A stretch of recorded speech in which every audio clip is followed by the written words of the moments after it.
Olá você! Muito bom dia, boa tarde, boa noite. Eu sou o Giacomo Diniz, o seu professor raiz de análise fundamentalista aqui no canal do Trademap. Toda quinta-feira estamos juntos aqui na missão, evoluindo um pouquinho mais, conhecendo um pouquinho mais de análise fundamentalista, para você poder extrair o melhor da plataforma Trademap e turbinar os seus investimentos. Então, antes de qualquer coisa, gostaria de comentar que vamos iniciar a nossa missão falando de um conceito que muito se ouve, mas pouco se conhece, que é o conceito de Enterprise Value, ou simplesmente EV. Mas antes disso, toca a vinheta.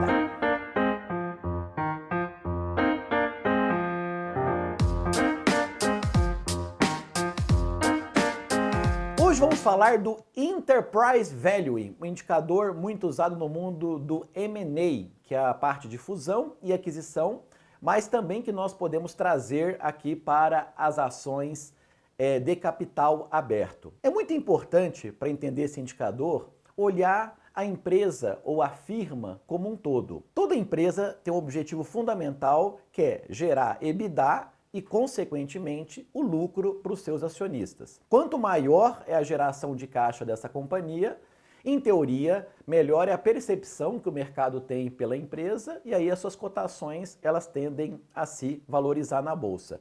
Quanto maior a geração de caixa da empresa, quanto mais favorável o mercado está para ela, mais isso impacta no preço. Sempre que nós olhamos para o preço, naturalmente está olhando para uma ação que é a menor parte do capital social da empresa. Então a gente está concentrando nossa visão no acionista.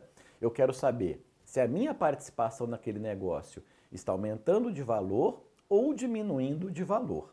É naturalmente uma visão do minoritário. Para entender o EV, a gente tem que mudar um pouquinho a chave e ver como é que funciona o mundo na ótica da fusão e aquisição. Quando eu olho para a empresa, eu não quero comprar apenas uma ação, eu quero comprar a empresa como um todo.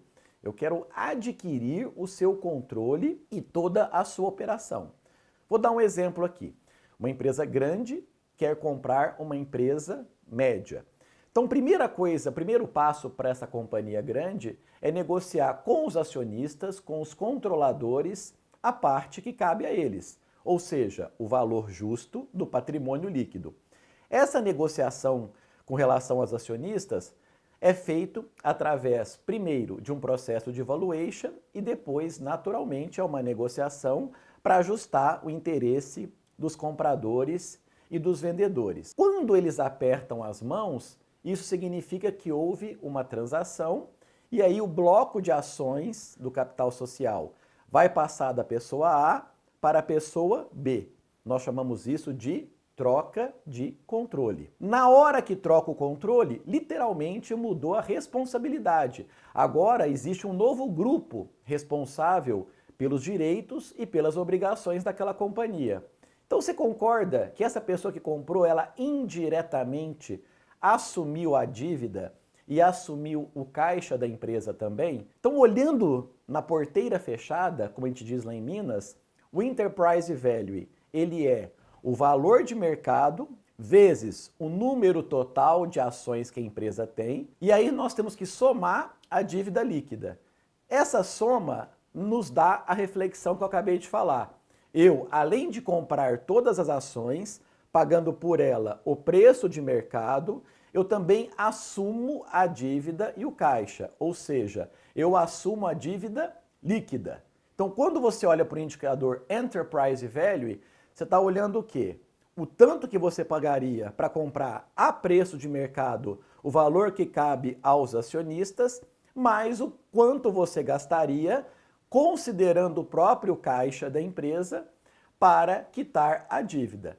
Eu quitando o acionista e eu quitando o credor, nós dominamos a empresa de porteira fechada. Então, por isso que a gente diz que o Enterprise Value, apesar de ser uma visão de mercado, reflete a absorção da empresa como um todo, mas assumindo mais um detalhe, que eu consigo comprar a empresa pelo valor das suas cotações na bolsa. Por isso que é um indicador de referência. Mas para que a gente analisa o Enterprise Value então? Vamos para a plataforma olhar um cadinho mais. Eu estou aqui com a Petrobras, escolhi aleatoriamente, e aqui a evolução do Enterprise Value da empresa. Uma primeira coisa que a gente pode reparar, que se a gente comparar a evolução desse indicador com a evolução do próprio valor de mercado, você vai ver o quê? Que ele é um indicador mais ameno, ele tem um comportamento menos volátil do que o valor de mercado. A ideia é que nós temos aí uma dívida líquida que muda numa velocidade muito menor do que o preço da ação e o valor de mercado em si. Então, na hora que você apura o Enterprise Value, você vai ter um valor que acaba sendo menos veloz do que o próprio valor de mercado. Qual que é a dica que esse indicador traz para nós? Uma percepção realmente do controlador. Eu quero entender quanto que custa a empresa como um todo. Quanto mais ela valer, isso nos diz que provavelmente ela tem um valor de mercado muito bacana, mas também um endividamento que deve ser considerado na conta como um todo. Então, para a gente concluir esse vídeo, vamos entender como é que foi o comportamento aqui da Petro. Ó. Ela começou a série com 420 bilhões de Enterprise Value e atualmente ela está com 652 bilhões de Enterprise Value de acordo com os dados do próprio Trademap. Então, beleza, olhando para cá, nossa conclusão é, subiu quase 30% Enterprise Value. Agora vamos olhar o endividamento da empresa, a dívida líquida. Olhando então a dívida líquida da Petrobras, a gente vai ver que ela estava em ascendência, depois houve todo aquele processo de estruturação, a empresa tem vendido muitos ativos, então a dívida líquida ela se estabilizou, teve esse excesso aqui, mas já está estável de novo nesse patamar. Ora, pois, se a dívida líquida nos últimos anos está relativamente estável, nós podemos entender que o principal motivo pelo comportamento do EV ter subido no mesmo período é porque realmente o valor de mercado da companhia subiu. Então, podemos fazer a análise de que nos últimos 3 anos, em função de toda uma nova política de preço da Petrobras, de toda uma nova política de desinvestimento, o mercado e também naturalmente da alta das cotações do petróleo no ano de 2021, permitiu que a companhia tivesse uma valorização de mercado bastante poderosa e, por conseguinte, também uma melhora no seu Enterprise Value. Então anota aí, no vídeo da semana que vem, nós vamos utilizar esse conceito. Se não ficou alguma dúvida, assiste de novo, que vai ser bem bacana. E mais um detalhe, não deixe de se inscrever aqui no canal. Toda semana nós temos um vídeo novo, então a sua inscrição é muito importante para nós. E ligue também o sininho para você ficar a par de tudo que está rolando aqui no canal do Trademap. Então eu vejo você semana que vem com o indicador Enterprise Value EBITDA. Até lá, aquele abraço.